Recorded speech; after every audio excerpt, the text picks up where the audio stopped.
I saw some incredible things during my time as a politician. Dishonesty and dissembling were a daily occurrence, and I got to tell you, it didn't take long to work out there are basically two types of people in the game. And it's not the left and the right or the wet and the dries. The real divide is between those who are honest and those who are not. And in my experience, some politicians were basically lying to themselves. For whatever reason, they didn't want the public to officially know their true thoughts or their behaviours.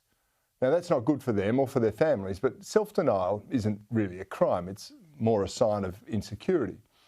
But there were also people who would just brazenly lie to others. Didn't matter.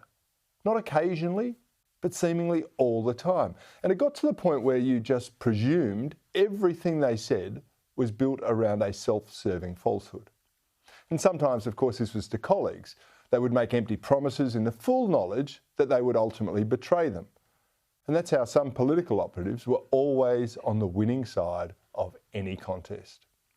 Sometimes these people would lie to the media, and that was usually about their colleagues, and it was always an attempt to denigrate or damage a rival or to boost their own stocks. And victims of that sort of behaviour, people like Tony Abbott, learned that too late in the piece, and ultimately it did cost him his prime ministership. And yes, Tony Abbott was warned repeatedly about more than one Judas in his mix. Strangely, the liars used to stick together, even across party divides. They had what I would describe as a mutual protection racket going, because no matter what their political leanings, they were actually all hostile to the truth tellers in the parliament. And that cross-party relationship is how their own scandals were quickly covered up or hushed away, again, often with the support of compliant journalists. Now, it's not good. But once you knew what you're actually dealing with, you just accepted that the swamp in Canberra is inhabited by all sorts of vile creatures, and it's very hard to politically kill them all.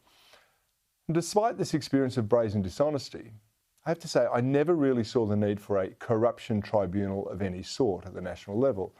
I thought there were enough truth tellers to speak up and expose the potential conflicts. I regret to say I no longer think that way. There are now so many questions surrounding the conduct of politicians that it's obvious that we do need an independent body to investigate them. You see, politicians are simply not willing or able to credibly investigate themselves or their colleagues. There are always trade-offs and threats that prevent the full truth from being exposed.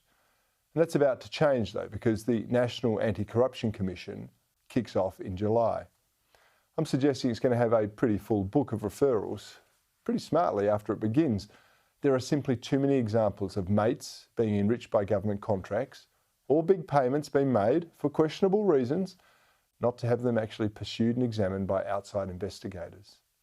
And I hasten to say, they fall on both sides of the political aisle too. So in that sense, I have no dog in this fight, except that I want to see our Parliament once again have the respect of the Australian people. And right now, I don't think that's the case. It's too self-serving. It's too remote. It's too full of political operatives who aim to spend a lifetime on the public purse or peddling influence on how to access taxpayers' money.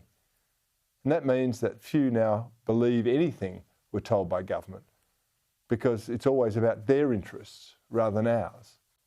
And that's the stuff of cronyism we find in banana republics. The fall happens slowly at first, and then it collapses all at once. I believe we're close to the tipping point where the system itself will come under enormous pressure. It's certainly not fit for purpose as it currently stands, and only time will tell if the National Anti-Corruption Commission will be able to clean out the crooks and restore some confidence to one of our most important institutions.